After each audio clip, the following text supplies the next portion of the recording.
तो गाइज मैं हूं आयुष और आप देख रहे हैं रेसल इंडिया। स्वागत है आपका आज की इस वीडियो में जहां पे हम बात करने वाले हैं आज हुई मंडे नाइट रॉ के बारे में। और इससे पहले कि मैं अपना रिव्यू स्टार्ट करूं, रेसलमेनिया, रोड टू रेसलमेनिया, बाकी सारी चीजें हम कवर करेंगे।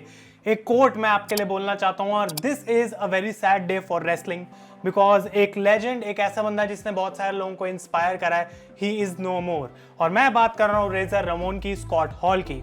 और कोट है, hard work page of, dreams come true, bad times don't last but bad guys do. ये वो कोट है जो कि स्कॉट हॉल ने अपनी हॉल ऑफ फेम स्पीच के अंदर बोला था। लास्ट चीज थी उनकी ये इंडक्शन के अंदर, और लोगों ने खड़े होकर उस टाइम पे उनके लिए तालियां बजाई थी। ही इज द गाय जिसको जब मंडे नाइट वॉर्स की मैंने डॉक्यूमेंट्री देखी तो समझ आया कि इस बंदे का कितना बड़ा रोल था NWO में। जब ये WWE से WCW में गया तो लोग बिल्कुल पागल हो गए थे। He was the one who started the Monday night war basically, जब वो वहां पे गए थे केविन नैश के साथ। तो 3 हार्ट अटैक्स आके पिछले एक दिन में उनको लाइफ सपोर्ट पे रखा गया था ताकि उनकी फैमिली आके उनसे एक बार गुड बाय बोल सके, और आज माना जा रहा है उनको लाइफ सपोर्ट से हटा दिया। And now Razor Ramon is no more. WWE ने मंडे नाइट रॉ में काफी अच्छा पैकेज हमको दिखाया, ट्रिब्यूट दिखाया, and he was a bad guy और उनको सारे पसंद करते थे। A bad character in WWE, एक हील थे वो, लेकिन एक्चुअली में गाइस उनको सारे रियल लाइफ में पसंद करते थे। So hearts go out to Scott Hall, Razor Ramon. उनकी फैमिली 63 ईयर्स आई थिंक उनकी एज थी, and he definitely had to live more, but ऐसा गाइस हुआ नहीं है। तो मैं चाहता हूं कि आप लोग अपने जो थॉट्स हैं मुझे कमेंट्स में जरूर दें, and we have to support Razor Ramon here. और मुझे पता है कि उनकी तरफ से तो कोई ये वीडियो नहीं देख रहा है, लेकिन we have to mourn his death and he is now no more. तो स्कॉट हॉल के लिए रेस्ट इन पीस गाइस, और डेफिनेटली ये एक बहुत आज सैड न्यूज है रेसलिंग के लिए।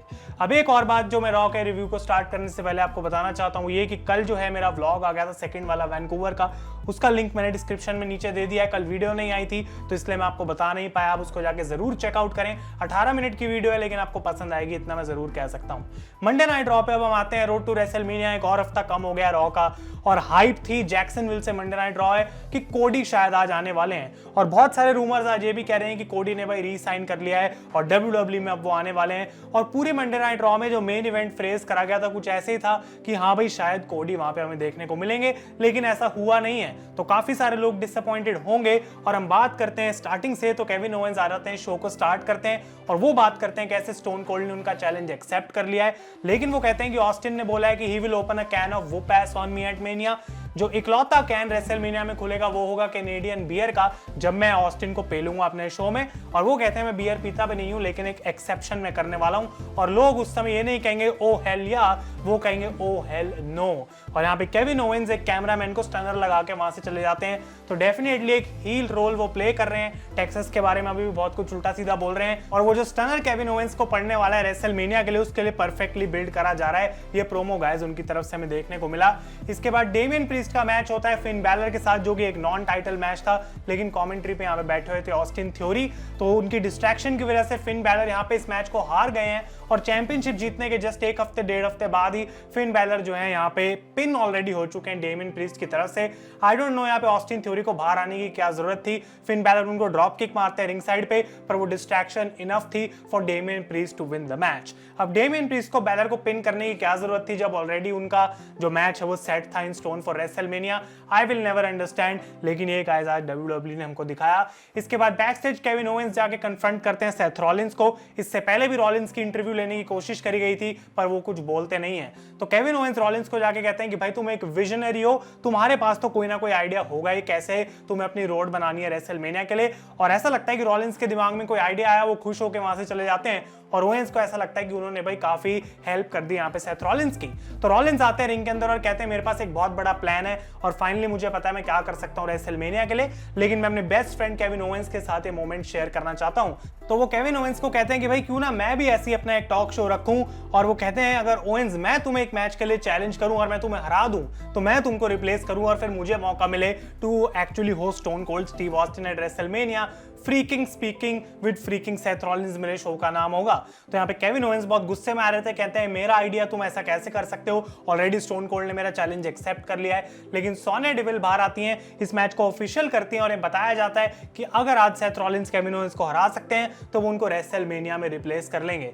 तो जैसे ये बात पता लगी भाई लोग बहुत ज्यादा यहाँ पे खुश हो रहे थे, उनको ऐसा लग रहा था कुछ ना कुछ तो बढ़िया मेन इवेंट में देखने को मिलेगा, क्या पता कोडी वहां पे आ जाए और सेथ रॉलिंस को चैलेंज कर दे फॉर रेसलमेनिया। क्या ऐसा देखने को मिला वो ऑलरेडी बता चुका हूं नहीं, लेकिन मेन इवेंट में क्या हुआ उसके बारे में अभी बात करते हैं। इसके बाद ओमोस का मैच होता है कमांडर अजीज के साथ। इंप्रेसिवली ओमोस ने कमांडर अजीज को सुप्लेक्स भी लगाई और उसके बाद चोक स्लैम लगा के हमें मैच हरा दिया। मैच के बाद अपोलो को भी अटैक करा। ओमोस काफी स्ट्रांग हो रहे हैं फील, और आई थिंक वीर महान जिनको अभी भी बोला जा रहा है is coming soon to Monday night Raw, शायद वही अपोनेंट हो सकते हैं ओमोस के रेसलमेनिया अगर WWE वो मैच करना चाहती है। नहीं तो Andre the giant battle royal में दोनों बंदों को डाला जा सकता है। गाइस ये मेरी प्रेडिक्शंस यहाँ पे रहेंगी।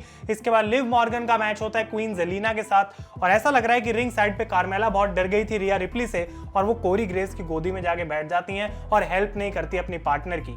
तो दो चीजें हैं यहाँ पे कि रिया रिप्ली और लिव मॉर्गन प्रोबेबली ऐड करे जाएंगे to the tag title match, वो जीत भी सकते हैं टाइटल्स को, लेकिन क्वीन जेलिना और Carmella I think definitely titles हारेंगे, और हो भी सकता है कि कार्मेला टर्न कर जाए ऑन जेलिना वेगा। इसके बाद हम बात करते हैं गाइस, तो ये टैग टीम मैच देखने को मिलता है द मिस्टीरियोस का against Shelton Benjamin and Cedric Alexander. Ring side पे यहाँ पे मिज और लोगन पॉल आके बैठे हुए थे और वो पूरे मैच को देख रहे थे अच्छे से, लेकिन एट द एंड देखने को मिलता है कि मिस्टीरियोस इस मैच को तो जीतते ही हैं, और जब बाद में मिज और लोगन पॉल अटैक करने के लिए आते हैं ऑलमोस्ट लोगन पॉल को यहाँ पे 619 पड़ती है, लेकिन मिज उनको वहां से बचा के चले जाते हैं। तो इस मैच के लिए बिल्ड करा जा रहा है डेफिनेटली। क्या आप लोगों का इंटरेस्ट बन रहा है इस मैच के लिए, मुझे कमेंट्स में बताएं। और मिज टीवी रे मिस्टीरियो के अराउंड मैं आपको एक जल्दी बहुत गुड न्यूज देने वाला हूं, और आप लोग उसके लिए बहुत ज्यादा इंटरेस्टेड होने वाले हैं। क्या आप इसको गैस कर सकते हैं क्या है, मुझे आप लोग कमेंट्स में बताएं। इसके बाद एज आ जाते हैं रिंग के अंदर, और फाइनली WWE उनके लिए एक नया थीम सॉन्ग लेके आई है, और पहली बार ऐसा लग रहा है कि ये थीम सॉन्ग उन पे बिल्कुल परफेक्टली फिट हो रहा है उनके इस नए इविल कैरेक्टर के ऊपर। और इस गाने का नाम है the other side by Alter Bridge. जैसे कि हम जानते हैं उनका आइकॉनिक थीम सॉन्ग मेटालिंगस भी ऑल्टर ब्रिज का गाना है। डेफिनेटली एज को पता होगा उनको क्या म्यूजिक चाहिए, तो बहुत कूल लग रहे थे अपनी इस नई एंट्री के अंदर। सारी लाइट्स ब्लू हैं, और वो आके बात करते हैं कि किस तरीके से मैं बेस्ट हूं। वो कहते हैं पिछले 2 साल से जब से मैं वापस आया हूं, मैं लोगों को खुश करने की कोशिश कर रहा था, और उस चक्कर में मैंने अपने आप को बर्बाद कर दिया। अब मुझे उस चीज से फर्क नहीं पड़ता, क्योंकि फैंस मेरे लिए अब यहाँ पे कुछ है नहीं, और वो अपने सारे लॉसेस को याद करते हैं, और स्पेशली रोमन रेंस के अगेंस्ट जो लॉस था, और वो रोमन रेंस को यहाँ पे एक्वामैन का कॉस्ट प्लेयर बुलाते हैं, जो कि गाइस डेफिनेटली एक काफी फनी लाइन थी। इसके बाद वो कहते हैं कि अगर मैं पुराना एज होता तो एज स्टाइल्स डेफिनेटली मुझे रेसलमेनिया में हरा देता, but that Edge is dead. वो कहते हैं मैं टॉप पे बैठा हूं इस समय WWE की, और इस पॉइंट पे मुझे कोई जज नहीं कर सकता, और जो मैंने एजे को करा अगर उसके बाद अगर वो एक बहुत बड़ा इफ है, एक रेसलमेनिया मैच के लिए मेरे अगेंस्ट आके लड़ सकता है, तो फिर लोग और किसी को नहीं बल्कि एजे को ही जज करेंगे। एक काफी अच्छा प्रोमो था एज की तरफ से, क्लियर कट प्रोमो। और उसके बाद एजे की एक हमें ट्वीट दिखाई जाती है जहां पे उन्होंने कंफर्म कर दिया है कि next week AJ Styles is going to be on Monday night Raw, और गाइस यहां पे जो है उनका रिटर्न हमें देखने को मिलेगा। तो फाइनली एज को वो कन्फ्रंट करेंगे, हो सकता है वो उनको अटैक भी करें। I am really interested in this match, in this segment. Probably one of the strongest part था आज ये गाइस मंडे नाइट रॉ का। इसके बाद हम बात करें तो 50,000वीं बार यहाँ पे WWE ने बियांका का मैच करा डू ड्रॉप के साथ, जहां बियांका जीत गई एक KOD लगा के, जो कि इंप्रेसिव लगता है हर समय। लेकिन मैच से पहले वो प्रोमो कट करके कहती हैं कि कैसे उन्होंने बेकी को अपने बालों से अटैक करा था, और तब से बेकी ने कुछ उनको कहा नहीं है। तो मैच के बाद बेकी यहाँ पे आती हैं और बुरे तरीके से बियांका को अटैक कर देती हैं, चेयर उनके गले में फंसाती हैं और उनके बाल पकड़ के सीधा उनको रिंग पोस्ट के अंदर फेंकती हैं। तो गाइस ये एक बड़ा अटैक दिखाया गया बेकी की तरफ से ऑन बियांका। थोड़ी बहुत फिर से हाइप बनाने की कोशिश करी जा रही है for the Raw women's championship match, but I don't know कि कितना यहाँ पे WWE सक्सेसफुल हो पाई है। ये मैच हम पहले भी देख चुके हैं, एक अच्छा मैच होगा no doubt, and I am predicting a title change at WrestleMania. इसके बाद हम बात करें तो रिंग में आते हैं RK ब्रो, और सेलिब्रेशन थी उनकी टाइटल विनिंग, और रैंडी ऑर्टन इस बार सारी पार्टी को प्रिपेयर कर रहे थे, और वो रिडल को कहते हैं कि देख भाई इस चीज में मैं तेरे जितना अच्छा तो नहीं हूं, लेकिन तब भी मैंने कोशिश करी है। तो 2 प्रेजेंट्स लाए रिडल के लिए, पहले पॉपकॉर्न उसके बाद बबल गम, और जब वो तीसरा प्रेजेंट यहाँ पे निकालने की कोशिश करते हैं तो वैसे ही स्ट्रीट प्रॉफिट्स बाहर आ जाते हैं। तो स्ट्रीट प्रॉफिट्स रिंग में बेसिकली आके एक रीमैच मांगते हैं RK ब्रो से कि भाई हमें तुमसे लड़ना है रेसलमेनिया, जिसके लिए रैंडी ऑर्टन साफ साफ मना कर देते हैं। स्ट्रीट प्रॉफिट्स कहते हैं भाई हम तुमसे पूछ नहीं रहे, तुमको बता रहे हैं कि ये मैच रेसलमेनिया के अंदर होने वाला है। तो रैंडी ऑर्टन कहते हैं भाई अपने पूरे करियर में मैं इतने बड़े बड़े बंदों से लड़ा हूं, इनफैक्ट विंस मैकमैन भी मुझे नहीं बता सकता कि मुझे कब कौन सा मैच लड़ना है। तो स्ट्रीट प्रॉफिट्स डेफिनेटली इस बात से खुश नहीं थे। रिडल ऑटन को कॉर्नर में लेके जाते हैं, लोग डिसाइड करते हैं और रिडल कहते हैं ठीक है भाई, क्योंकि हमें अपोनेंट्स तो चाहिए तो हम तुम्हारा चैलेंज एक्सेप्ट करते हैं फॉर रेसलमेनिया। तो ऑटन कहते हैं भाई स्ट्रीट प्रॉफिट्स तुम लकी हो कि मेरा पार्टनर इतना कूल है। तो यहाँ पे स्ट्रीट प्रॉफिट्स कहते हैं भाई ठीक है, तुमने हमारा चैलेंज एक्सेप्ट करा, अगली बार हम अपने टाइटल जीत के पार्टी करेंगे और इस बेकार पार्टी से बेटर कैसे करते हैं वो तुम्हें बताएंगे। तो इन दोनों के बीच में टेंशंस काफी हाई थी और यहाँ पे मैच हो जाता है। इसके बाद मॉन्टेज फोर्ड का अगेंस्ट रिडल, एक अच्छा मैच देखने को मिला जिसमें at the end riddle RKO लगाते हैं मॉन्टेज फोर्ड पे और जैसे वो मैच को जीतने वाले होते हैं रिंग साइड पे अल्फा अकेडमी अटैक कर देती है रैंडी ऑटन को भी और यहाँ पे एंजेलो डॉकिंस को।